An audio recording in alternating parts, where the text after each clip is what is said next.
নিরুদ্দেশ হওয়ার কোনো ফল তো হলোই না, উপরন্তু পুটুরানির ওই হীন চক্রান্ত, তাও কি একবার! আর এই মেয়েরই জন্য গঞ্চা কিনা প্রাণপাত করতে বসেছে। মানুষই তো, মনটা তার একেবারে ভেঙে গেল। এবার ঠিক নিরাশা নয়, খাঁটি বৈরাগ্য। শঙ্করাচার্য যে জাতীয় বৈরাগ্যের কথা বলে গেছেন, গঞ্চা নিজেকে ধিক্কার দিল। ছি, এরই এত ওহো, কেটে পর গঞ্চা। একদিন কাউকে, এমনকি ত্রিলোচনকেও কিছু আঁচ না দিয়ে মামিমার বাতাইচণ্ডীর কাছ থেকে 5টি টাকা মাত্র পকেটে করে গণেশ সত্যি নিরুদ্দেশ হল। এর প্রায় 5-6 মাস কেটে গেছে, কোনো পাত্তা নেই। দলটি একেবারে ভেঙে না গেলেও আর খুব একটা জুত নেই বললেই চলে। ঘটনার বিয়ে হয়ে গেল, এত বড় একটা ফুর্তির ব্যাপার। কোথায় শিবপুর আর কোথায় মুর্শিদাবাদ। ফিরে এসে ত্রিলোচন দুঃখ করে বলল, ধুৎ, ছাতু যেন আঁটই বাঁধল না। ঘটনা নিজেই বলল, ও কি আর বাসর ঘর হলো রে, মনে হচ্ছিল যেন শ্মশান আগলাচ্ছি। কোথায় যে গেল ছোঁড়াটা। হয় জমা স্টিমার ঘাটে মাঝে মাঝে, তবে ওই রকম এ আসলো তো ও আসলো না। আলাপ আলোচনা যেন ধারটা মরে গেছে। সিগারেটটা বিড়িটা একটু ফুঁকলো, গণেশকে নিয়েই এদিক ওদিক হয়তো 2-একটা কথা বলল, দুটো দীর্ঘশ্বাস পড়ল, আবার যে যার বাড়ি চলে গেল। একদিন গোড়াচাঁদ এসে রিপোর্ট দিল, মাস্তুতো বোনের মুখে নাকি শোনা পুটু নাকি কদিন গণেশের কথা জিজ্ঞেস করছিল। সকলে এমন গম্ভীর হয়ে গেল যে গোড়াচাঁদ আর কথাটা বাড়াতেই পারল না। একটু পরে রাজেন ঘাটটা বাঁকিয়ে দাঁতে দাঁত পিষে বলল, শয়তানি, তার লজ্জাও করে না। একটা নিরীহ লোকের হৃৎপিণ্ড 2 পায়ে দলিত করে তাকে ঘর ছাড়া করে আবার মায়া কান্না কাঁদে। বলবি এ রাজেনের প্রশ্ন, উত্তর এনে দিবি। গোড়াচাঁদ অবশ্য বলেও নি, উত্তরও আনিনি। পুটুর চর্চা সেই থেকে বন্ধ হয়ে গেছে। শিবপুর জায়গাটাই যেন কেমন ধারা হয়ে গেছে। আছে সবই, যাত্রা, থিয়েটার, স্কুলের প্রাইজ বিতরণ, গঙ্গায় ওই পর্ব স্নানের মেলা, কিছু বাদ যায় না।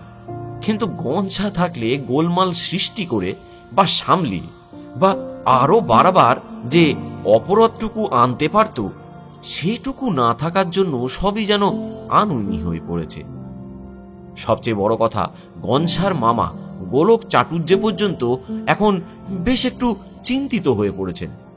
গঞ্চার যে এটা আর ভাঁওতা নয়, এই কথা যেদিন টের পেলেন সেদিন থেকেই ভালোভাবেই খোঁজাখুঁজি আরম্ভ করে দিয়েছেন, এমনকি খবরের কাগজে বিজ্ঞাপন পর্যন্ত দেওয়া। ক্রমে নিরাশ হয়ে ছেড়ে দিয়েছে। তবে মাঝে মাঝে দলের কাউকে না কাউকে ডেকে প্রায় জিজ্ঞাসাবাদ করেন। এখন টের পাওয়া যাচ্ছে পুটুরানির সঙ্গে গঞ্চার বিয়ে ওরা দুজনে প্রায় ঠিকই করে ফেলেছিল। একটু খেলিয়ে ডাঙায় তুললে গঞ্চা শান্তশিষ্ট হয়ে একেবারে সংসারী হয়ে বসবে, এই ছিল উদ্দেশ্য। পুটুর ঠাকুরদা ভুবন মুখুজ্জে নাকি দাবা খেলতে এসে একদিন অনুতপ্তভাবে গোলক চাটুর্যকে বলেছেন, ঝুলিয়ে দিলেই হতো গলায় দাদা, ভার পড়লে আপনি ছবি খেয়ে পড়তে হতো ভায়াকে। কোথায় থাকতো ভলেন্টিয়ারি আর কোথায় থাকতো লাঠি খেলা। রিপোর্টটা দিয়েছে গণেশের মামাতো বোন টেপি। বড় হয়ে তার আজকাল একটু বুদ্ধি হয়েছে। ওরা দুজনে একসঙ্গে হলেই দরজার পাশে আড়ি পেতে থাকে, যা শোনে রাজেনকে রিপোর্ট করে। রাজেনের প্ররোচনাতেই স্কুলে গিয়ে পুটুরানির মন বুঝবারও চেষ্টা করে টেপি। রাজেন যে সেদিন গোড়ার মুখে পুটুর কথা শুনে খামোকা ওরকম খাপ্পা হয়ে গেছিল, ওটা আর কিছুই না। আসলে বাসর তাণ্ডব নামক ওর সেই রাজপুত কাহিনী নিয়ে নাটকটার একটা লাইন মনে পড়ে গিয়েছিল। পুটু কিন্তু এসব কথা নিয়ে নাকি একেবারেই মুখ খোলে না টেপির সামনে। টেপি বলে মেয়েটা নাকি বড্ড চাপা ধরনের আর ভেতরে ভেতরে ভীষণ গুমোর। পুটুর বক্তব্য যে তার জন্যই বেবাগী হলো লোকটা, সে কোথাকার এমন কেউকেটা নাকি অপসরী বা কিন্নরী, যাই হোক, আরও নাকি কি সব বলেছে, সঙ্গে আবার এটাও জুড়ে দিয়েছে যে এই গনসার নাকটা নাকি আবার একটু চাপা। ত্রিলোচনের ছেলের মাথায় হয়েছে 3টে জটা, বছর দেড়েকের হয়েছে ছেলেটা, এইবার পেটের চুল ফেলে দিতে হবে। এই সময় একদিন চৌধুরী গিন্নি বাড়িতে এসে বসলেন, আর কথাটা শুনেই চোখ কপালে তুলে বললেন, উমা, সে আবার কি কথা, যেখানে সেখানে ফেলা কি চলে? যার জটা তাকে ফিরিয়ে দিতে হবে না? কাজেই জটা মুড়াতে তারকেশ্বরে আসতে হলো। এখানে এসে শোনা গেল নাকি কোন এক তুতি বাবার আবির্ভাব হয়েছে। হারানো জিনিস পাইয়ে দেওয়ায় তার নাকি অদ্ভুত ক্ষমতা। ঘটিবাটি হোক বা আত্মীয় স্বজনই হোক, খুব সমারোহ পড়ে গেছে। চারিদিক থেকেই লোকেরা দেখবার জন্য একেবারে ভেঙে পড়ছে। অনেক সময় মুখ ফুটে বলবার আগেই দেখা যায় ফলে বসে আছে। এই তো 2 দিন আগেকার কথা, ভক্তরা ঘিরে ঘুরে বসে আছে, আর এমন সময় এক বুড়ি মন্দিরের দিক থেকে বুক চাপড়াতে চাপড়াতে ছুটে আসছে। ওরে আমার কি হলো গো, সেই বারখণ্ড থেকে হেঁটে বাবা তারকেশ্বরের কাছে ধন্যে দিয়ে পড়লুম, তবু বাবা শুনলেনি। এই সব বলছে, এমন সময় বাবা বললেন, এরা বুড়ি, ওই কি? বুড়ি কি যেন একটা বলতে যাচ্ছিল, কিন্তু কথাটা আর শেষ করতে হলো না। দেখে তার গাই ধুনির কাছেই গাছের শিকড়ে বাঁধা রয়েছে। বুড়ি একেবারে ধুনির সামনে আছাড় খেয়ে পড়ল, বললে, বাবার সত্যি সত্যি কি দারুণ মহিমে, কি করে যে তিনি শ্যামলীকে ধরে আনলেন, বুড়ি তো মুখের কথাও বের করেনি। একেবারে বৈরাগ্য এসে গেছে বুড়ির। বাছুরটা পর্যন্ত এনে বেঁধে দিয়েছে, সেইখানেই থাকে। বাবা আর তার চেলাদের দুধ খাওয়ায়, সেবাও করে। বলে, যতদিন আছে বাবার আস্তানা, সে নাকি আর বাড়ি ফিরবে না। মুখে ওই এক কথা, বাবার কি মহিমে, মুখের কথাও ফেলতে হলো না, তার আগে শ্যামলী এসে হাজির। ত্রিলোচনের বাবা একটু রঙেই ছিলেন। তীর্থে এসেছেন তো, তাও যে সে তীর্থ নয়। আরক্ত চক্ষু দুটিতে একটু চাড়া দিয়ে জড়িত কণ্ঠে প্রশ্ন করলেন, ও বেটা যে খোঁটা থেকে খুলে নিয়ে রাতারাতি পাচার করে দেবে না, কেউ বলতে পারলে না ভেঙে? কজন আছে দলটাতে? ত্রিলোচন বেজার হয়ে বলল, তোমার মুখে আর এসব শোভা পায় না বাবা, অমন একজন সিদ্ধ পুরুষ। কেন, মনের কথা জেনে আত্মিক বল দিয়ে আর সামান্য একটা গরু টেনে এনে ফেলতে পারেন না? আমি তো যাব দেখতে বাবা। গলায় টান পড়েছে বলে মনে হচ্ছে। ঠাট্টা রাখো, ছেলের সঙ্গে ঠাট্টা করার তোমার আর বয়স নেই, বুঝলে? আমি যাবই দেখতে। যেরকম শুনছি তাতে গনসার একটা হিল্লে হতে পারে। খাঁটি হয় বহুত আচ্ছা, মেকি হয় লোকটা ঘুরছে 10 জায়গায়, তবু সন্ধান দিতে তো পারে। যদি দেখে থাকে কোথাও গনসাকে, ও না হয় বুজরুকি করে বসে থাকে, ওর চেলা চামুন্ডারা তো রয়েছে। শুধু অফ করে একটা গভীর দুঃখের শব্দ বের হলো ত্রিলোচনের পিতার কণ্ঠ থেকে। এসব হঠাৎ ভাবান্তর এমন কিছু নতুন দৃশ্য নয় ত্রিলোচনের কাছে। সে বিরক্তভাবে বাইরে বেরিয়ে আসলো। একটু দোমনা হয়ে আছে। স্টেশন থেকে অল্প দূরে একটা ঘর নেওয়া হয়েছে। রোদটা অত্যন্ত কড়া। বাবাজির আস্তানা অনেকটা দূরেও। বিকাল না হলে বাইরে বেরোনো যাবে না। তাহলে গাড়ি সেই একেবারে রাত 8টার সময়, বাড়ি পৌঁছাতে সেই যার নাম কি বলে 11টা। তার এদিকে তো পৌঁছাবার কোনো রাস্তা দেখতে পাচ্ছে না। সামনেই 1:30টার সময় একটা গাড়ি স্টেশনে দাঁড়িয়ে আছে। একবার মনে হচ্ছে যেমন ব্যবস্থা ছিল সবাইকে নিয়ে গাড়িতেই বসা যাক। বাবার আবার যেমন অবস্থা হয়েছে, আবার ভাবছে একবার চেষ্টা করে দেখলে কি এমন ক্ষতি হবে। অত প্রশংসা করছে সকলে, 10-এর মুখেই ভগবান তো। 6টা মাস হয়ে গেল দেখা নেই গনসা, যদি একটু হয় দয়া মহাপুরুষে। ত্রিলোচনের স্ত্রী এসে বললেন যে বাবা নাকি কাঁদছে। ত্রিলোচন বলল, কেন? ত্রিলোচনের স্ত্রী বললে, কেন তার নাকি কোনো উত্তর নেই। বাবা নাকি বলছেন, ছেলে হয়ে মুখের ওপর বললে যে ছেলের সঙ্গে ঠাট্টা করবার নাকি তার বয়স নেই। এরপর আরো কত কিছু নাকি শুনতে হবে। কাজেই জিদ ধরেছেন এই গাড়িতেই চলে যাবেন। বাবা তারকনাথের সামনে আর মুখ দেখাতে পাচ্ছেন না। এই রকম কাণ্ড কারখানার কথা শুনলে মনটা সাধু সন্ন্যাসীর দিকেই আরো চলে যায়। ত্রিলোচন একটু চুপ করে থেকে বললে, আমি কিন্তু এই গাড়িতে যাব না, একবার যাচ্ছি ওখানে। একটা কি কেলেঙ্কারি করবেন নাকি এই তিতি জায়গায়? তার চেয়ে বরঞ্চ উনি একাই চলে যান। এটা শোনার পর স্ত্রীও খানিকটা খাপ্পা হয়ে গেল।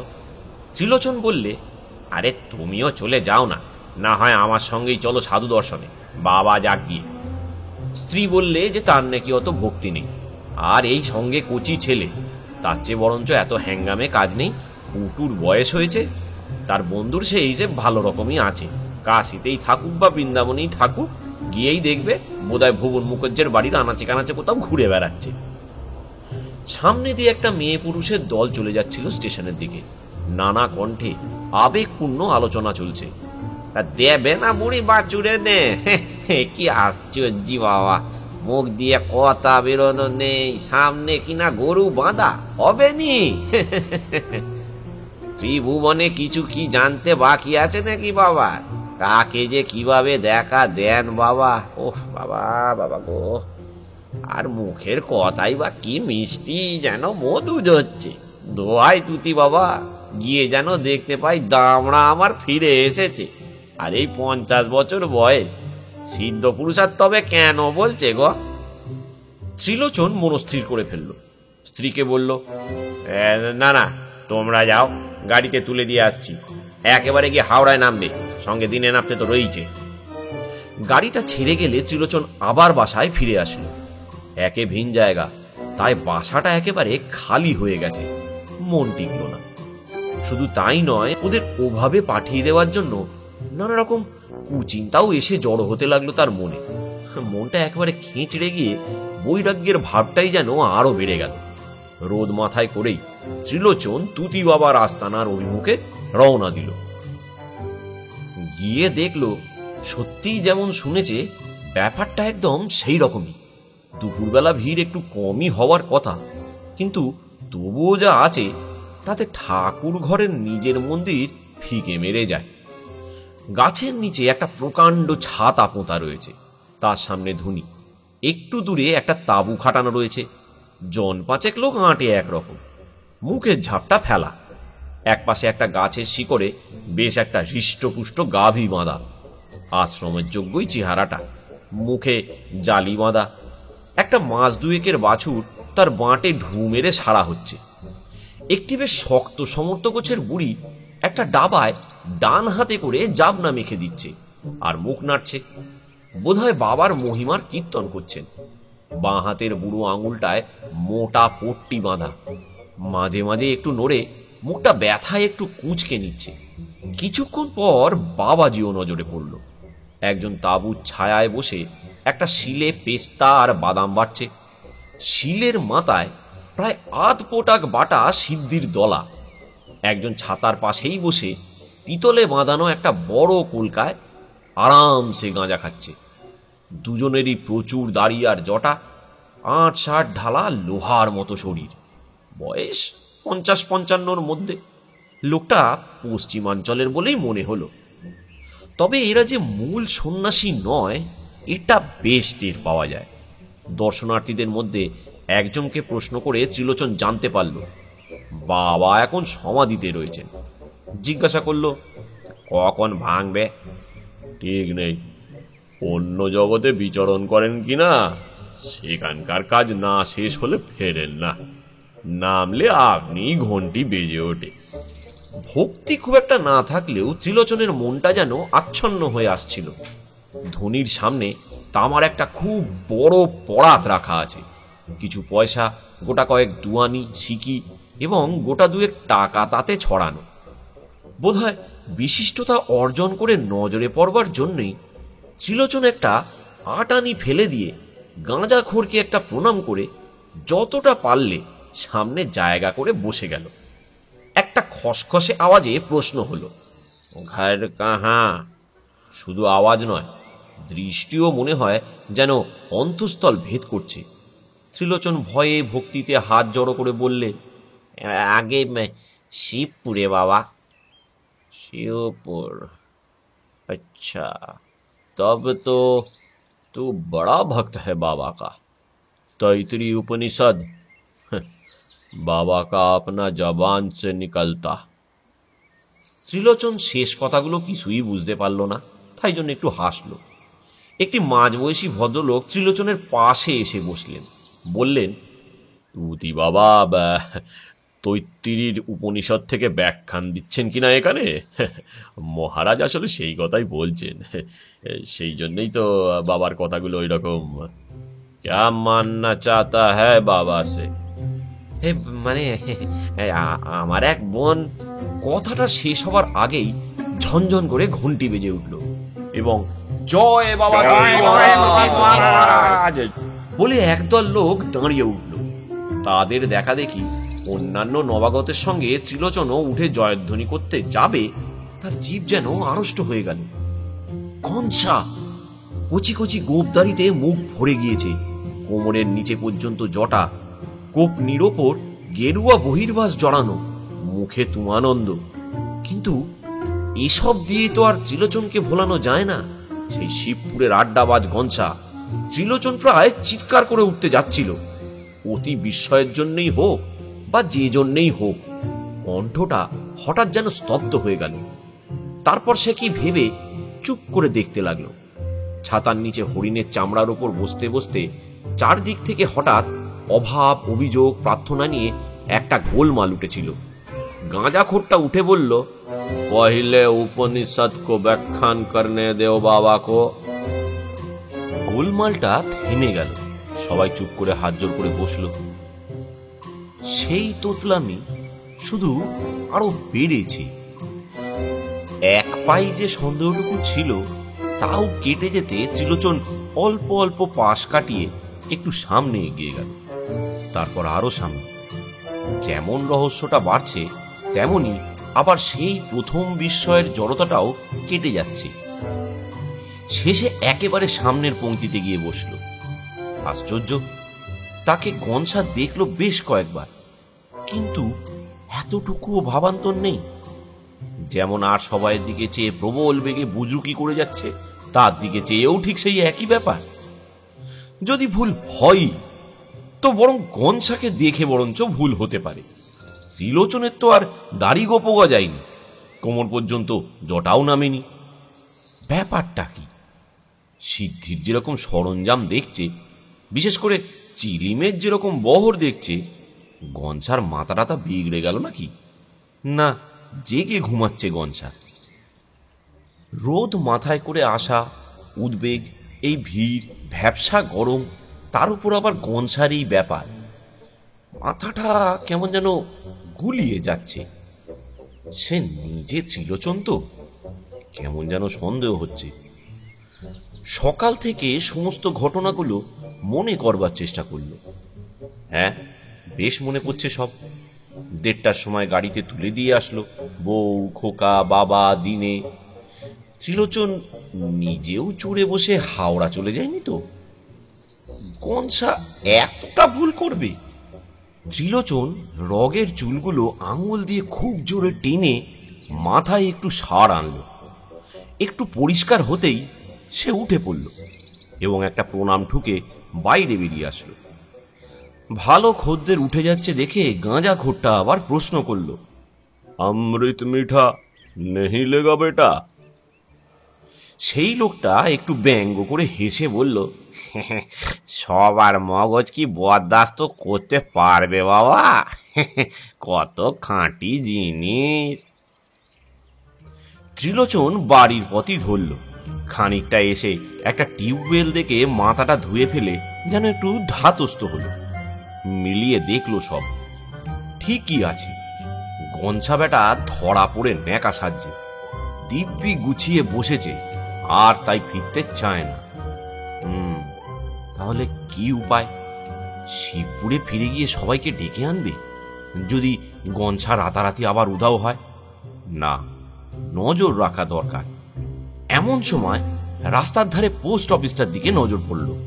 সঙ্গে সঙ্গেই ত্রিলোচনের বুদ্ধি একেবারে খুলে গেল। একটা টেলিগ্রামের ফর্ম চেয়ে গনসার মামার ঠিকানায় লিখল, গণেশ ফাউন্ড কাম সার। এই ফর্মটা আবার ছিঁড়ে ফেলল, অন্য একটা নিয়ে ঘোতনার নামে লিখল, গণেশ ফাউন্ড অ্যাস গ্রেট সাধু কাম সার উইথ রাজেন, গোড়া অ্যান্ড কে গুপ্ত। টেলিগ্রামটা আর্জেন্ট করে পাঠিয়ে দিল। তার ঠিক পরের দিনই 12টার গাড়িতে 4 জনে এসে উপস্থিত হলো। ত্রিলোচন স্টেশনেই ছিল। সবাইকে নিয়ে বাসায় এসে উঠল। আরো দিন দুয়েকের ভাড়া দিয়ে ধরে রেখেছে। রাস্তার ভিড়ের মধ্যে বিশেষ কিছু বলেনি। ঘরের মধ্যে বসে আদ্যপান্ত সমস্ত বর্ণনা করে বলল, এই হলো ব্যাপার। তোমরা এখন ভেবে চিনতে একটা কিছু খাড়া করো। আমার তো বাবা মাথায় কিছু আসছে না। গনসা আমায় চিনবে না? এখন তো দেখছি শুধু এইটুকুই বাকি রইল যে বউ কোন দিন বলে উঠল, who are you my dear friend? কে গুপ্ত বলল, আচ্ছা, এমন তো হতে পারে যে গণেশবাবু নয়। ঘটনা মাথা টিপে ভাবছিল, মুখটা তুলে বিরক্তভাবে বলল, তবে কে? কে তা বলা শক্ত, তবে কি? কে তা বলা শক্ত বলে সেদিকে ঘেঁষবেন না। আর গনসা নয় এটা বলা খুব সহজ, তাই দিব্যি বলে বসলেন, তাই না? আচ্ছা, তিলের দায়টা কি? সে যাকে তাকে গনসা বলে বসবে মশাই? হ্যাঁ, না মানে আমি বলছিলাম বলে কে গুপ্ত মনের কথাটা পরিষ্কার করে বলতে যাচ্ছিল। থামুন তো মশাই, একে দিশেহারা করে তুলেছে বলে ঘটনা তাকে ধমক দিয়ে নিরস্ত করে আবার রক টিপে ভাবতে বসে গেল। কেউ আর তাকে ঘাঁটাতে সাহস করল না। একটু পরে মাথা তুলে বলল, না, ব্যাপারটা সরেজমিনে একবার গিয়ে না দেখলে ঠিক বোঝা যাচ্ছে না, বুঝলি? ঘটনারই পরামর্শে ঠিক হলো সে একলাই যাবে। ব্যাপারটা যখন ঠিক মতো বোঝা যাচ্ছে না, তখন ভেজাল বাড়িয়ে কাজ নেই। যেই শুনলো একটু ঠান্ডা না হওয়া পর্যন্ত গনসা বার হয় না, সমাধির ভান করে তাঁবুতে পড়ে থাকে, ঘটনা সেই আন্দাজ করে বের হলো। ফিরতে অন্ধকার হয়ে গেল। খুব দুশ্চিন্তাগ্রস্ত। বলল, গনসা ঠিকই, তবে কি ঠাউরেছে বুঝতে পারা গেল না, বুঝলি? 2-4 দিন ঘোরাবে দেখছি। তার পরদিনও একলা গেল। ফিরল রাত করেই। বলল, এই দাঁড়া দেখি, তিলে আরো দিন 5 ভাড়া আগাম দিয়ে দে। ব্যাপার যেন কেমন ঘোরালো মনে হচ্ছে। গোড়া চাঁদের গাটা যেন কেমন ছমছম করছিল। এসব আবার বিটকেল জায়গা, কিছুতে ভরটর করলো না তো? গনসা আবার একই মূর্তি ধরল রে ভাই। আর কেনই বা ধরল?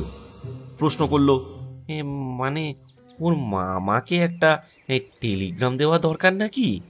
রাজেন বলল, কিংবা মানে ভুবন মুখুজ্জেকে পটুরানীকে শুদ্ধ নিয়ে আসুক, বুঝলি?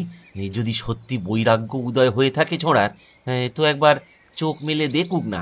আরো মাস 6 বাড়ল তো পটুরানীর মধ্যে। ঘটনা বলল, না, দেখি আরো একটা দিন। গেরোর একটা যেন খুঁট পেয়েছি। এর বেশি আর ভাঙল না। তারপর দিন আরো একটু দেরি হলো। সকলে উৎকণ্ঠিতভাবে অপেক্ষা করছে। ঘটনা একটু ব্যস্ত সমস্ত ভাবে এসেই উপস্থিত হলো। বলল, এই সব ভেতরে আয়, আর বাড়িওয়ালার দোকান থেকে একটা ভালো আলো নিয়ে আয়, এটা বদলে বলবি মিনিট 15 মধ্যে দিয়ে যাচ্ছি। আলো আসলে ঘটনার দুয়ারটা ভেজিয়ে দিয়ে পকেট থেকে রুমালের চেয়ে একটু বড় একটা গেরুয়া রঙের ন্যাকড়া বের করে নিচে শানের ওপর মেলে ধরল। পেন্সিল দিয়ে কি সব লেখা, খুব স্পষ্ট নয়। তার উপর আবার বদল করেও আলোর বিশেষ উন্নতি হয়নি। কোন রকমে খুঁড়িয়ে খুঁড়িয়ে পড়া গেল, হাতি কলে তোদের গনসাই, তো তোতলা তাই অতি বাবা, আর তৈতিরীয় উপনিষদ আমও শুনিনি ভাই। 4 মাস কাটলো নানা জায়গায়। 8 জনই খুনি, 2 জন বাইরে গেছে, 2টোতে আগলে রয়েছে। ওকে চোখে রাখে। ওরা দেখায় 4টে ধূত্র ফল বেলগাছটার গোড়ায় রেখে দিবি, বুঝলি? তো ওরা কজন? থানা বা আমা নয়। পুটুর বিয়ে হলো। পড়া শেষ হলে ঘটনা কালকে সেই গেঁড়োর খুঁট পাওয়ার রহস্যটা প্রকাশ করল। 2-1 চোকাচোকি হতে ঘটনার যেন মনে হলো গনসা লেখার ভঙ্গিতে হরিণের ছালের উপরেই আঙুল চালালো। কাগজ পেন্সিল তো চালান দেওয়া অসম্ভব। একটা বেশ নরম কালো সীসাওয়ালা পেন্সিল কিনে সীসাগুলো বাইরে বের করে কয়েকটা টুকরো যেখানে বসেছিল সেখানে ফেলে আসে ঘটনা। এখন দেখছে আন্দাজটা ঠিকই ছিল।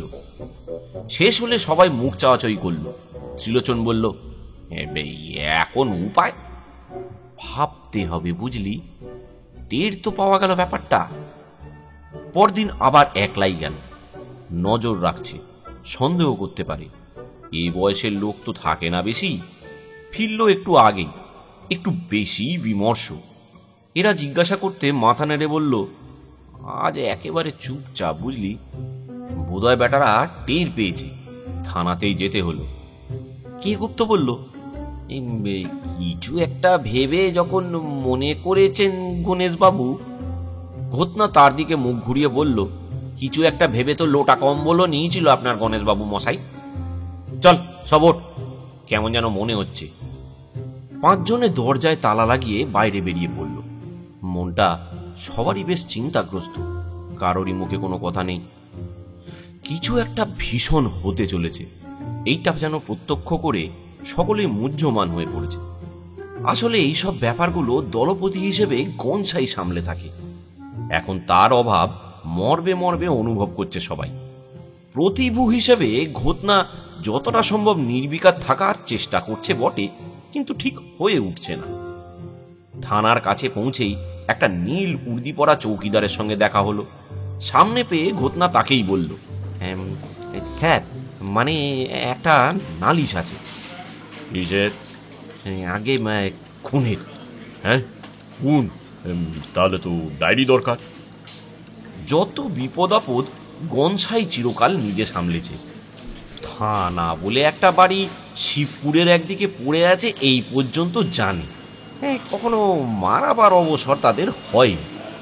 তার মধ্যে যে আবার ডায়েরি বলে একটা রহস্যজনক ব্যাপার আছে, সেটা তো এই প্রথমবার শুনল। কিন্তু ভাঙল না। আজ সবাই তারই ওপর নির্ভর করে আছে।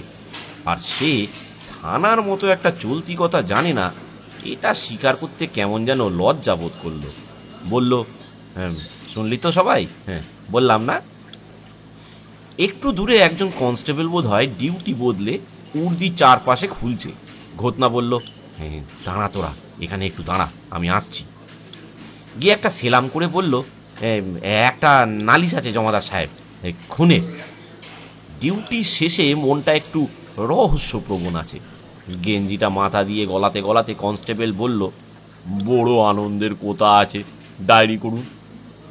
ঘটনা একবার পেছন দিকে দেখলো, আওয়াজটা একটু নামিয়ে বলল, ডায়েরি তো করবো, ছাড়বো নাকি? তা কি করতে হবে একটু যদি বলে দেন। ডায়েরি করতে হলে ডায়েরি করতে হবে বাবু। নিজের রসিকতায় উচ্চ হাস্য করে নিশ্চিন্ত মনে ঘরের মধ্যে চলে গেল। ধরা পড়ে গিয়ে ঘটনা একটু অপ্রতিভভাবে ফিরে আসলো। আর ঢাকা দেওয়ার চেষ্টা না করে রাজেন বলল, আমিও ঠিক বুঝি না, বুঝলি? মানে ডায়েরি করে এই পর্যন্ত শোনা আছে, চৌকিদারও চলে গেল। তা আপনি জানেন মশাই, কলেজে তো পড়েন। কে গুপ্ত বলল, বোধহয় লেখাতে হবে নালিশটা। রাগটা ঝাড়বার একটু সুযোগ পেয়ে ঘটনা একেবারে খিঁচে উঠল। লেখাতে হবে না তো কি, হাত নেড়ে কীর্তনের সুরে গেয়ে শোনাতে হবে? বাজে বকেন কেন? চল, উপায় ঠাউরেছি, বাড়িওয়ালাকে জিজ্ঞেস করে নিলেই হবে। রাত্রিরে তো হতোও না ডায়েরি। ঘুরতে ঘুরতে আবার বাসায় ফিরে আসলো। বেশ গরম পড়েছে। দরজা খুলে জামা ছেড়ে ঘটনা, রাজেন আর ত্রিলোচন বাড়িওয়ালার দোকানে গেল। দোকানটা পাশেই একটা লম্বা টানা ঘরের আধখানা হোটেল, আধখানা মুড়ি চিড়ে বাতাসা আর চিনির কয়েক রকম সস্তা মিষ্টির দোকান। দোকানির নাম গদাই নেউকি। লোকটা একটু বেশি গাঁজা খায়, মানে তারকেশ্বরের হিসাবেও একটু বেশি। মেজাজটা ভিতরে ভিতরে একটু তিরিক্ষি। অথচ এদিকে দুটো দোকান সামলাতে হয় বলে বেশি কথাও কয় না। চোখ দুটো বড় বড় আর লাল লাল, কাঁচা পাকা গোপ। আলাদা আলাদা ধরলে প্রত্যেকটা বিড়ালের গোপের মতো বেশ বড় বড় আর দাঁড়া দাঁড়া। মুখের হাড়গুলো খুব জাগানো। তীর্থের প্রায় সব হোটেলওয়ালার মতো নেউকির কারবারেও কিছু কিছু প্রচ্ছন্ন গোলযোগ আছে, তাই চারদিকে একটু নজর রেখে চলতে হয় তাকে। কাজেই তার প্রকৃতিটা একটু সন্দিগ্ধ। ওদিকে আবার জোন পাচে খেতেও বসেছে। একজন উড়িয়া বামুন পরিবেশন করছেন, একটা খদ্দেরকে বাতাসা ওজন করে দিচ্ছিলেন। এরা তিনজন দোকানের মধ্যে গিয়ে দাঁড়ালো। খদ্দা একটু একটু করে এগিয়ে এসে বলল, নেউকি মশাই, একটা কথা। বাড়িওয়ালা আর চোখে একটু চাইতে চুপ করে গেল। বাতাসা ওজন করে দিয়ে আরো গোটা চারেক ছুঁড়ে দিয়ে পয়সা নিয়ে বাড়িওয়ালা একটু ঘুরে প্রশ্ন করল, আপনাদের ভাত বেড়ে দেবে না দেরি আছে এখনো? দয়া করে জানতে পারি কি? মুখটা একটু ভার ভার, গোপগুলো ফোলা ফোলা। ঘটনা বলল, হ্যাঁ, ভাত দিয়ে দিক না। এই দাও হে ঠাকুর, আমাদের পাঁচজনকেই ভাত দিয়ে দাও। মানে আমি জিজ্ঞেস করছিলাম নেউকি মশাই। হ্যাঁ, এবার বলুন। আর একটু ঘুরে বসলো। গোপগুলো আরও একটু দাঁড়িয়ে উঠেছে। মানে একটা সামান্য কথায় আটকাচ্ছে। নতুন জায়গা কি না, আসলে একটা নালিশ ডায়েরি করব, তাই এখানে কিভাবে কার কাছে মানে কি করবেন? একটা চৌকির উপর বসে সওদা বেচছিল। আস্তে আস্তে নেমে খুব কাছে ঘেঁষে দাঁড়ালো। তারপর স্বভাবরুক্ষ স্বরটা অস্বাভাবিক রকম শান্ত করে প্রশ্ন করল, কি করবেন বললেন? আর একবার শুনতে পাই কি দয়া করে? তারপর উত্তরের অপেক্ষা না করে চিৎকার করে বলল, নেগালো, আবে নেগালো আমার দোকান থেকে। আমার বাড়ি ভাড়া করে আমার দোকানে খেয়ে আমায় ডায়েরির হুমকি দেখাতে এসেছো? নেগালো। গোড়া থেকেই আমার সন্দেহ লেগেছিল যে সিধে লোক সব নয়, সব কটা তৃপ্তি করতে আসেনি। পয়লা একদল এলো মেয়ে মদ্দর, তার থেকে একজনা আটকে গেল। সে আবার কোথা থেকে জনা চারেককে টেনে তুললো। দেখে যাচ্ছি, তবে থেকে দেখে যাচ্ছি। পয়লা একদিন ভাড়া, তারপর দুদিন তো যদি ফুরলো তো আরো 5 দিন। দেখেই যাচ্ছি কত দূরে এগোয়। গেলে বেরিয়ে আমার দোকান থেকে। ঠাকুর, একবার এঁটো হাতটা ধো, অমনি বেরোবার পাত্র নয় এইগুলো। লোক জড়ো হয়ে গেছে, নানান রকম প্রশ্ন। এরা মুখ চুন করে তিনজনেই রাস্তায় নেমে গেছে। কে গুপ্ত বাসার দেওয়ালের আড়াল থেকে বোঝবার চেষ্টা করছিল। গোরাচাঁদ ঘরের মধ্যে, বাইরে বেরোবার সাহস পাচ্ছে না। নেউকিও রাস্তায় নেমে পড়েছে। পতার ঝোঁকে একবার হাতটা বাড়িয়ে কয়েকটা পা হন হন করে এগিয়ে যাচ্ছে, আবার তেমনি ভাবে ফিরে আসছে। কখনো পুজো হয়ে পড়ছে, কখনো আবার বুকটা চিতিয়ে স্পর্ধা ভরে চেপে উঠছে। ডায়েরির ভয় দেখায় গদাই নেকিকে। চলো, আমি চলো, দেখি কে কার নামে ডায়েরি করে। আমার 25 বছরের দোকান, সারা জেলাটা জানে। আজ বলে ডায়েরি করব আমার নামে। এই এই আমার নামে। আমি ভেবে সারা কোন মুলুকের নোক সব করতেটা চাই কি এখানে?